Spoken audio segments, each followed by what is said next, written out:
Hello friends, welcome to steno aspirants. इस matter की PDF और डिफ़िकल्ट वर्ड्स के लिए आप टेलीग्राम चैनल ज्वाइन कर सकते हैं। So be ready, start. Learned counsel for the petitioners assailed rules 3.2 and 3.4 on two basic grounds. Firstly, the intermediary is called upon to exercise its own judgment under subrule 4 and then disable information that is in contravention of subrule 2 when intermediaries by their very definition are only persons who offer a neutral platform through which persons may interact with each other over the internet. Further, no safeguards are provided as in the 2009 rules made under section 69A. Also, for the very reasons that section 66A is bad, the petitioners assailed sub-rule 2 of rule 3, saying that it is vague and overbroad and has no relation with the subjects specified under Article 19.2. One of the petitioners' counsel also assailed Section 79(3)(b) to the extent that it makes the intermediary exercise its own judgment upon receiving actual knowledge that any information is being used to commit unlawful acts.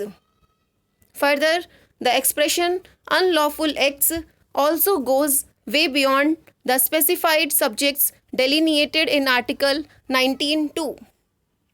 It must first be appreciated that Section 79 is an exemption provision. Being an exemption provision, it is closely related to provisions which provide for offences including Section 69A. We have seen how under Section 69A, blocking can take place only by a reasoned order after complying with several procedural safeguards, including a hearing to the originator and intermediary. We have also seen how there are only two ways in which a blocking order can be passed.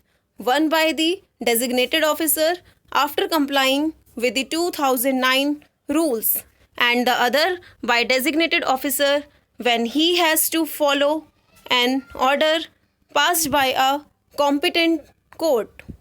The intermediary applying its own mind to whether information should or should not be blocked is noticeably absent in Section 69A. Read with 2009 rules.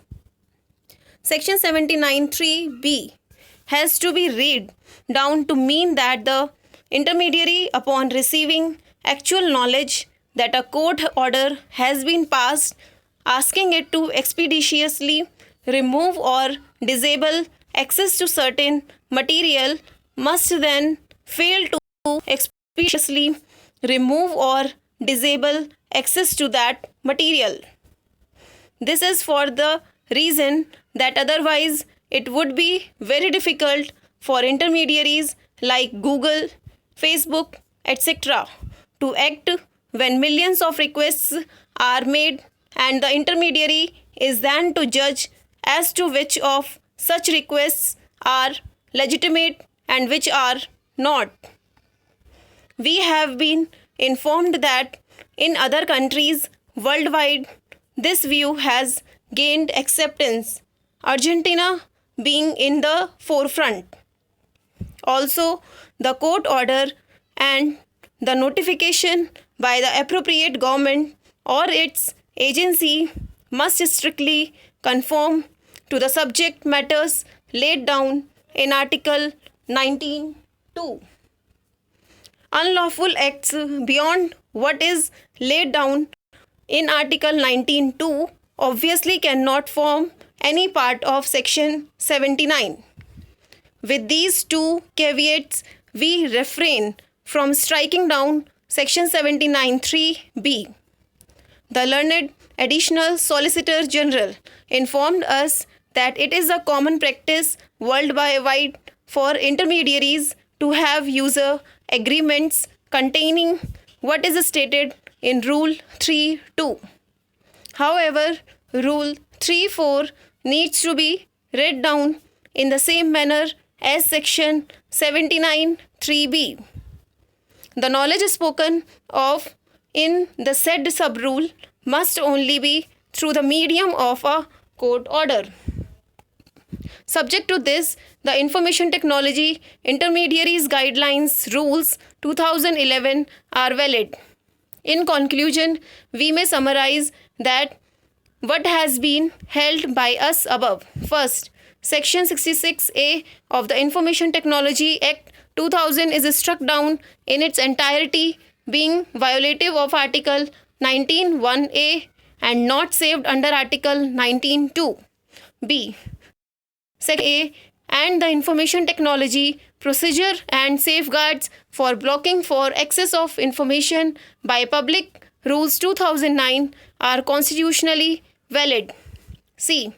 Section 79 is valid subject to Section 79(3)b being read down to mean that an intermediary upon receiving actual knowledge from a court order or on being notified by the appropriate government or its agency that unlawful acts relatable to Article 19(2) are going to be committed, then fails to expeditiously remove or disable access to such material.